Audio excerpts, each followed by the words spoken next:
Good afternoon, folks, and welcome to the Memphis Zoo's Penguin Rock. This is feeding time for our African penguins. As their name suggests, the African penguins do come from Africa. They are native to the islands and coastlines along South Africa and up the coast along Namibia. That means these guys are a warm weather species of penguins, so you don't have to worry about them out here in the summers in Memphis. When most people think about penguins, they expect them to be quite a bit larger and to be living in frigid temperatures and swimming around with ice floes. There are actually 17 species of penguin in the world, and 9 of them, so more than half of the world's penguins, are warm weather birds. Most of them are also about this size. This is about mid-range for the size in penguins. Everyone you see out in the pool today is full grown. This is as big as African penguins get. They stand on average around 2 feet tall, give or take a couple inches, and weigh anywhere between about 5 and 8 pounds. Even though they weigh as little as 5 or 6 pounds, each penguin eats up to a full pound of fish every day. Penguins are fed twice a day here at the zoo. Once in the morning, where we make sure they get all their vitamins, and then again here in the afternoon for you guys. Their main diet are the fish that I'm feeding out now. These are called capelin. The capelin is a very lean fish, high in protein, and each penguin eats about 10 to 15 of them in a day. In addition to the capelin, there's also a smaller fish that's higher in fat content. We call them penguin candy.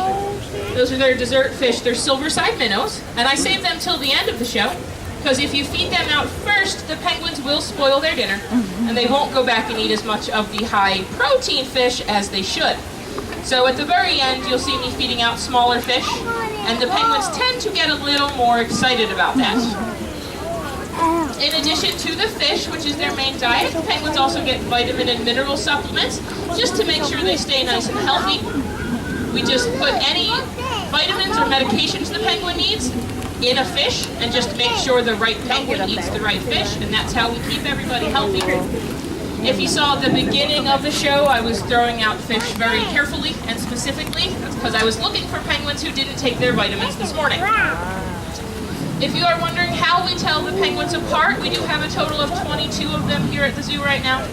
You will notice that each penguin is wearing what looks like a bracelet. Those are their bands. It's essentially a name tag. Each penguin has either a solid color or a pair of colors that no other penguin at the zoo wears.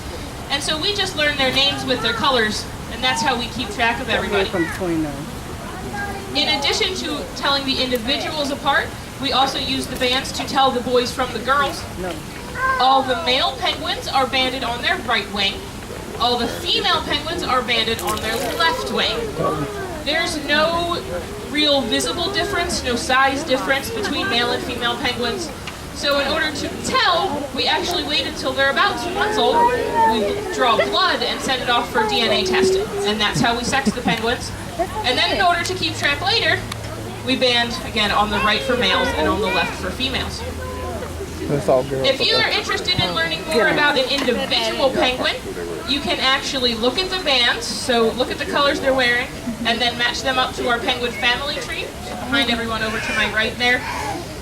And that will tell you the penguin's name, their hatch date, so you can figure out how old they are, and a little bit about their personalities. I'll point out a couple special penguins out here right now. Standing directly in front of me are the 2 youngest penguins we have on exhibit right now. You may notice that they look a little different than everybody else, and that is because they're young. These girls are sisters. Where are they? This is Millie with the red and purple, and she is 4 days older than Rossi, who's there with the red and white. Rossi picks on her big sister. Kind of a brute. Those girls are, I have to do some math, 7 months old. They will look like this. This is their juvenile coloration until they're about 1.5 years. At 1.5 years old, they will start eating a lot and getting very fat, and that's how we know they're going to molt. Most birds, because they have to fly, can't lose all their feathers at the same time. They'll molt just a few feathers and regrow them. Penguins have the opposite problem. If they only lose a few feathers, they have holes in their waterproofing and insulation, which is no good when they have to go swimming to hunt. So what they do is eat a lot, get really fat, look ridiculous, and then they stay out of the water and have to live off their stored body fat for about 2 weeks. Within those 2 weeks, they lose every feather on their body, and they stop eating, and they just stay really still for 2 weeks. They don't expend a lot of energy, lose all their feathers, and grow in a brand new coat. If you look to my left up here on the ramp, you will see a gorgeous little girl. She just molted for her very first time about 3 weeks ago. This is Derek. She is about 1.5 years old. She's my baby. So you'll notice if you look at some of the other adults, she's a little brighter and a little shinier. And that's because those feathers are brand new. As the year goes on, the feathers break, they get old. That's why they need new ones. So if you see some penguins out in the pool, like Opus especially right now, where's the blue and purple band, are eating a lot, and they may be stealing from other penguins, that means they're going to molt soon. Opus should have done it a couple weeks ago. He's a little behind schedule. Also, if you're ever at the zoo and you see a fat or bald penguin, you don't have to worry about them. They're not sick. There's nothing wrong with them. They're just going through their molt.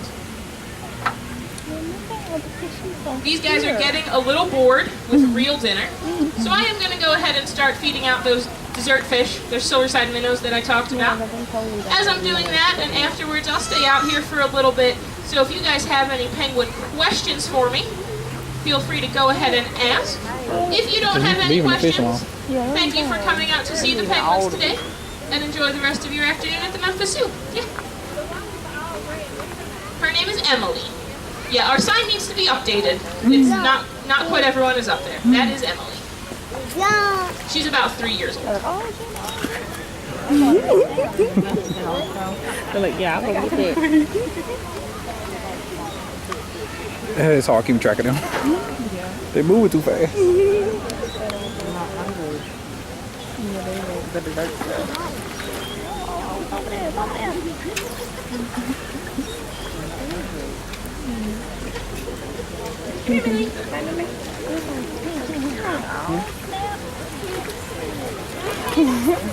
I'm just gonna come up here. These guys can swim between about 15 and 20 miles an hour. So quite fast.